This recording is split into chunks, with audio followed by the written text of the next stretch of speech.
बिस्मिल्लाहिर्रहमानिर्रहीम। नाज़रीन, असल बात से मैं एक बार जुआ नाज़रीन, आज आज़ाद कश्मीर के ज़िला बाग में जॉइंट अवामी एक्शन कमेटी का शऊर बेदारी के हवाले से जो अवामी हकूक़ का एक सिलसिला शुरू हुआ था, जिसने आज़ाद कश्मीर ख़ास करके रावलाकोट या पुंछ डिवीज़न से इसका आगाज़ हुआ था। बिजली की यूनिट्स के हवाले से, आटे पे सब्सिडी के हवाले से और दीगर जो अवामी मसाइल हैं उनको हल करने के सिलसिले में जो बड़ा कामयाब रहा, जिसे 1 साल मुकम्मल हुआ। इस सिलसिले में जो इस शऊर बेदारी के जो कॉन्फ्रेंस या इजलास कह लें, वो शहर टू शहर मनक़द हो रहा है, आज बाग के अंदर हुआ। इसमें कोई शक नहीं कि ये जो अवामी शऊर बेदारी का कॉन्फ्रेंस थी, इसमें पूरे कश्मीर भर से जो अवामी एक्शन कमेटी के ओहदेदारान हैं वो भी आए हुए थे, और इसके साथ साथ बाग आज़ाद कश्मीर और दीगर जो अज़ला हैं उनसे भी बहुत बड़ी तादाद में मर्द, ख़वातीन, बच्चे, बूढ़े, तालिब इल्म, शोरा, अदीब, वकला, यहाँ तक कि तमाम मकतबा फ़िक्र के लोगों ने इसमें बढ़ चढ़ कर शिरकत की। यूँ लग रहा था कि आज आज़ाद कश्मीर का ज़िला बाग किसी एक तरफ अगर हम देखें तो खैबर पख्तूनख्वा के अंदर जिस तरह से पश्तून तहरीक मूवमेंट का वहाँ पे जो अमन जिरगा था, और दूसरी तरफ पाकिस्तान भर में जिस तरह से पाकिस्तान तहरीक इंसाफ के हवाले से जो एहतजाज हो रहे थे, और तीसरा आज़ाद कश्मीर का। लेकिन यहाँ पर जो ख़ास बात है, इस अवामी तहरीक के अंदर ये शऊर बेदारी की जो तहरीक चल रही है आज़ाद कश्मीर में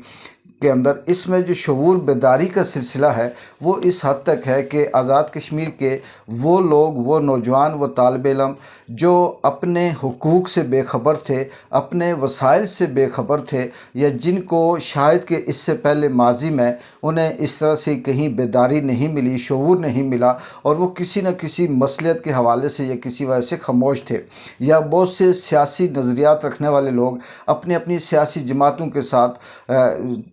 साथ रहकर फिर इस तरह से आवाज़ नहीं उठाते थे। लेकिन इस अवामी एक्शन कमेटी जो अब जॉइंट अवामी एक्शन कमेटी के नाम से जानी जाती है, इसने सबसे ज़्यादा जो आवाम के लिए, जो कश्मीर के लिए काम किया, वो ये नहीं कि इसने बिजली सस्ती करवा दी, वो ये नहीं कि इसने आटा सस्ता करवा दिया, बल्कि इसने जो आवाम के अंदर शऊर दिया वो बहुत बड़ी बात है। वो कश्मीरी जिनको बुज़दिल कहा जाता था, जिनको डरपोक कहा जाता था, या जिनको ये कहा जाता था कि ये कुछ नहीं कर सकते, इसी अवामी एक्शन कमेटी का ये मेहनत है, या इसका क्रेडिट इसी को जाता है कि अब ये कश्मीरी ये समझ चुके हैं कि अपना हक़ कैसे लिया जाता है और किस तरह से अवाम इकट्ठी होती है और उसकी ताकत क्या है। यहाँ पर भी बहुत से ऐसे इख्तलाफात भी थे, बहुत से ऐसे तंजीमें जो आज़ाद या नेशनलिस्ट लेवल की तंजीमें, उनका इख्तलाफ अपनी जगह पे था, उस पर तनकीद उनका करना अपना हक़ था। लेकिन ये देखने में आया कि बहुत बड़ी तादाद में आज बाग के अंदर जो किसी भी हवाले से कहीं इनके ऊपर उस तरह से कंप्रोमाइज़ होने का या फिर ये तकसीम होने का जो इल्ज़ाम था, आज बाग वालों ने उसे रद्द किया, और बहुत बड़ी तादाद में लोगों ने शिरकत करके ये साबित किया कि बाग के अंदर भी शऊर है और लोग अपने हुकूक के लिए जमा हो सकते हैं।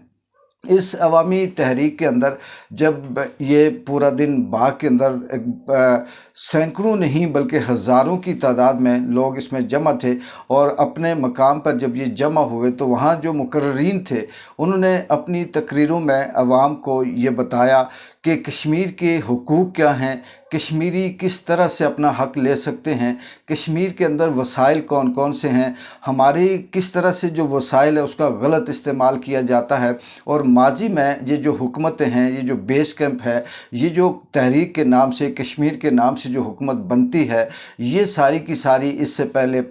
कश्मीरियों को लॉलीपॉप देती रही। ये टूटी खंबा और बिजली और इस तरह से 1 किलोमीटर, आधा किलोमीटर सड़क के ऊपर आवाम को इस तरह से उसे बहकाती रही या टरखाती रही कि अवाम ये सोचती रही कि हम बहुत तरक्की कर चुके हैं। लेकिन इस अवामी एक्शन कमेटी की जो बेदारी है, शऊर बेदारी है, इसने वो कश्मीरियों को बेदार किया, उन स्टूडेंट को बेदार किया कि आपने दिन भर सोशल मीडिया में देखा होगा कि इतनी बड़ी तहरीक थी, और इसके अंदर सिर्फ कश्मीर के हवाले से कश्मीर बनेगा खुद मुख्तार, कश्मीर के झंडे थे और कश्मीर की ही बात हो रही थी, जिससे ये अंदाज़ा लगता ہوتا ہے کہ آنے والے وقت میں جس طرح سے یہ باتیں چل رہی ہیں کہ کشمیر کا سودا کر دیا گیا ہے، کشمیر کو بیچ دیا گیا ہے یا کشمیر کا فیصلہ ہو چکا ہے، ہمارے بہت سے جو حکمران ہیں یا جو بیٹھے ہوئے اسمبلی کے اندر ہیں، جو مختلف اپنے اجلاس میں یہ کہتے ہیں کہ یہ بات طے ہو چکی ہے، اس میں ان کے اس نظریے کو، حکومت کے اس نظریے کو آج عوام نے نہ صرف رد کیا بلکہ یہ ثابت کیا کہ ایسی کوئی بات اگر ہوئی بھی تو ہم اسے تسلیم نہیں کریں گے۔ کشمیر کے اندر یہ جو عوامی ایکشن کمیٹی کا، اس کا جو سب سے خاصا، جو سب سے بڑی بات ہے وہ میری نظر میں یہ ہے کہ عوام کو کس طرح سے متحد ہونا چاہیے، عوام کی طاقت کتنی بڑی ہے، عوام اگر ایک ہو جائے تو کس طرح سے اپنے حقوق لے سکتی ہے، اور ماضی کے اندر کس طرح سے حکومتیں عوام کو دھوکہ دیتی رہی، کس طرح سے حکومتیں عوام کے ساتھ کھیلتی رہی، عوام کی حقوق کے ساتھ کھیلتی رہی، اور عوام یہ سمجھتی رہی کہ ہمیں بہت کچھ حاصل ہو رہا ہے۔ اس عوامی ایکشن کمیٹی کی جو شعور بیداری یہ کانفرنس ہے، یہ سلسلہ بھی جاری ہے۔ اس میں ان شہداؤں کو خراج تحسین پیش کیا گیا جو مظفر آباد کے اندر 1 سال پہلے اپنے حقوق کے لیے نوجوان شہید ہوئے، انہیں گولیاں ماری گئی۔ پھر اس تحریک کے اندر، اس کانفرنس کے اندر ان لوگوں کو بھی خراج تحسین پیش کیا گیا جو بڑی مشکل حالات میں اس کے ساتھ شریک رہے اور جنہوں نے بہت سی قربانیاں دی، کچھ زخمی ہوئے، کہیں کے بہت سے ایسے ہیں کہ وہ قید ہوئے، ان کے ساتھ جبر کیا گیا، ظلم کیا گیا۔ لیکن یہ تحریک، اب اس تحریک کو دیکھتے ہوئے یہ کہنا بہت آسان ہے کہ کشمیر کو یا کشمیری عوام کو اب اس طرح سے نہ بیوقوف بنایا جا سکتا ہے اور نہ یہ بزدل ہے۔ اس کے اوپر بہت سے تنقیدی جائزہ اگر لیا جائے تو تنقید کرنے والے اس کو طرح طرح کا رنگ دیتے ہیں، لیکن اس سارے رنگوں کا، چاہے ہم یہ کہیں کہ یہ کسی کے ہاتھ میں کھیلتے ہیں، کوئی یہ کہے کہ یہ کشمیریوں کو تقسیم کرنے کی سازش ہے، کوئی یہ کہے کہ جس طرح سے خیبر پختونخوا کے اندر پٹھانوں کو آپس میں 2 گروپوں میں تقسیم کر دیا گیا، امین گنڈا پور کا گروپ الگ ہے اور پشتون جو خواہ ہے پی ٹی ایم ان کا گروپ الگ ہے، اس طرح کی کوئی سچویشن پیدا ہوگی۔ لیکن ایسا اب لگتا اس لیے نہیں ہے کہ کشمیری اپنے حوالے سے چھوٹے چھوٹے نظریات تو رکھتے ہیں، لیکن جب ان کی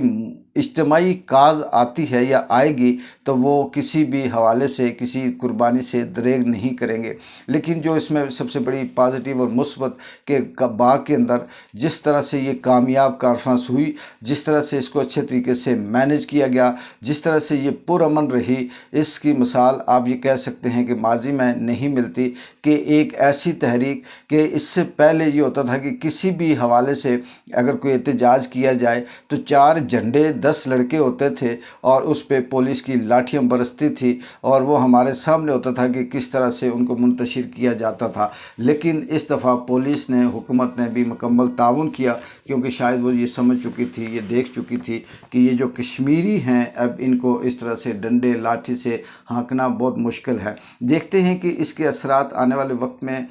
کس طرح سے پڑتے ہیں، اور یہ جو کانفرنس ہے تحریک کی، یہ جوائنٹ عوامی ایکشن کمیٹی کی، یہ کانفرنس کہاں کہاں تک جائے گی، اور اس کا اگلا لائحہ عمل جو اس وقت بھی ہے کہ کشمیر کے اندر جو ان کو ٹیکس کے حوالے سے ہے، پراپرٹی ٹیکس ہے یا دیگر جو ٹیکسز ہیں،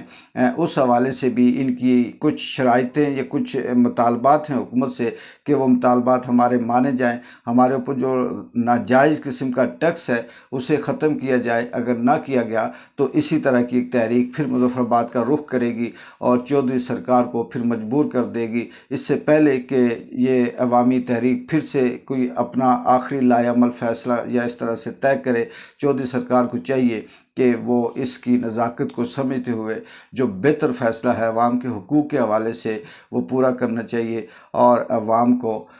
اس سے پہلے جو انہوں نے لوٹنا تھا، جو لالی پاپ دینا تھا، وہ بہت دے دیا، اب بس ہو گیا۔ اب عوام شاید دن بہ دن بیدار ہوتی جائے گی، اب ان کے اس طرح سے چنگل میں نہیں آئے گی۔ ایک بار جن جو کہ اجازت دیں، اللہ حافظ۔